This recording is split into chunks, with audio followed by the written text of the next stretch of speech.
Reliance industries और Facebook ने बुधवार को एक बड़ा ऐलान किया है।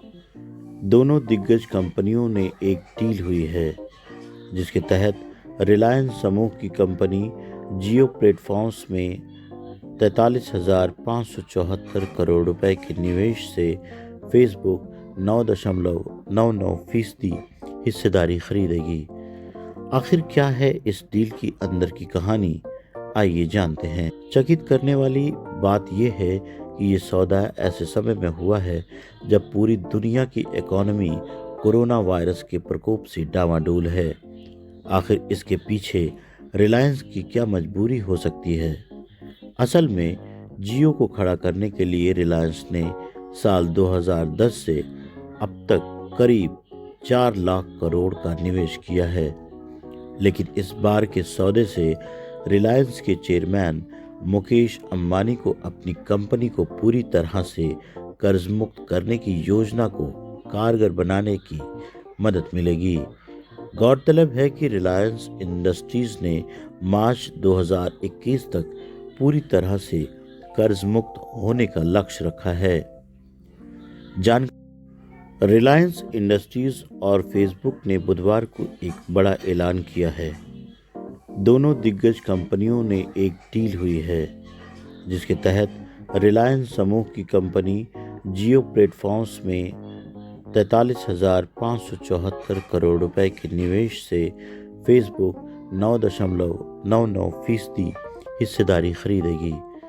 आखिर क्या है इस डील की अंदर की कहानी, आइए जानते हैं। चकित करने वाली बात यह है कि ये सौदा ऐसे समय में हुआ है जब पूरी दुनिया की इकोनॉमी कोरोना वायरस के प्रकोप से डामाडोल है। आखिर इसके पीछे रिलायंस की क्या मजबूरी हो सकती है? असल में जियो को खड़ा करने के लिए रिलायंस ने साल 2010 से अब तक करीब 4 लाख करोड़ का निवेश किया है।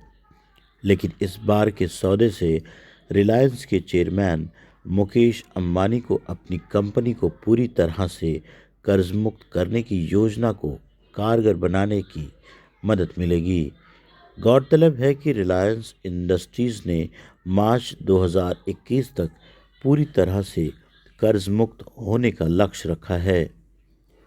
जानकारों का कहना है कि कैपिटल गेन्स और इनकम टैक्स के बाद रिलायंस को इस सौदे से अंततः करीब 38,000 करोड़ रुपए ही हासिल होंगे। हालांकि रिलायंस के लिहाज से ये सबसे बड़ी डील नहीं है। इससे पहले 2011 में ब्रिटेन की BP PLC ने RIL के तेल एवं गैस ब्लॉक में 30% हिस्सेदारी करीब 7.2 अरब डॉलर में खरीदी थी। तेल अन्वेषण और उत्पादन में भारी नुकसान की वजह से कंपनी ने बाद में अपना कुछ निवेश बाहर निकाल लिया। पिछले 11 अगस्त को रिलायंस इंडस्ट्रीज की सालाना महासभा में मुकेश अंबानी ने शेयरधारकों को बताया था कि पिछले 5 साल में कंपनी ने 5.4 लाख करोड़ रुपए का निवेश किया है। उन्होंने बताया कि इसमें से 3.5 लाख करोड़ रुपए जियो को तैयार करने में लगे हैं। इसके अलावा करीब 1 लाख करोड़ रुपए पेट्रोकेमिकल्स कारोबार के विस्तार में लगाए गए हैं। लेकिन इस भारी निवेश की वजह से पिछले एक दशक में रिलायंस के ऊपर कर्ज का बोझ 6 गुना बढ़कर 3.06 लाख करोड़ रुपए तक पहुंच गया है। दिसंबर 2019 तक रिलायंस के पास करीब 1.53 लाख करोड़ रुपए की नकदी थी, तो इसे निकालने के बाद कंपनी का शुद्ध कर्ज करीब 1.53 लाख करोड़ रुपए का होता है। मुकेश अंबानी ने AGM में कहा था कि वो चाहते हैं कि मार्च 2021 तक कंपनी के ऊपर कर्ज शून्य हो जाए। इस दिशा में कदम उठाते हुए रिलायंस ने सबसे पहले 2019 में 2 इंफ्रास्ट्रक्चर इन्वेस्टमेंट ट्रस्ट बनाए, डिजिटल फाइबर इंफ्रास्ट्रक्चर ट्रस्ट और tower infrastructure trust. Reliance industries ने रिलायंस जियो का इंफ्राटेल फाइबर एवं टावर कारोबार और करीब 1.07 लाख करोड़ रुपए का कर्ज इन दोनों ट्रस्ट को ट्रांसफ़र कर दिया।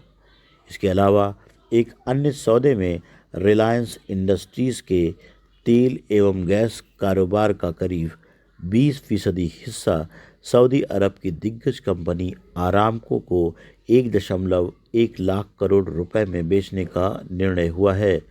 हालांकि कोरोना संकट और कच्चे तेल में ऐतिहासिक गिरावट की वजह से इस सौदे को कारगर होने में देरी हो सकती है।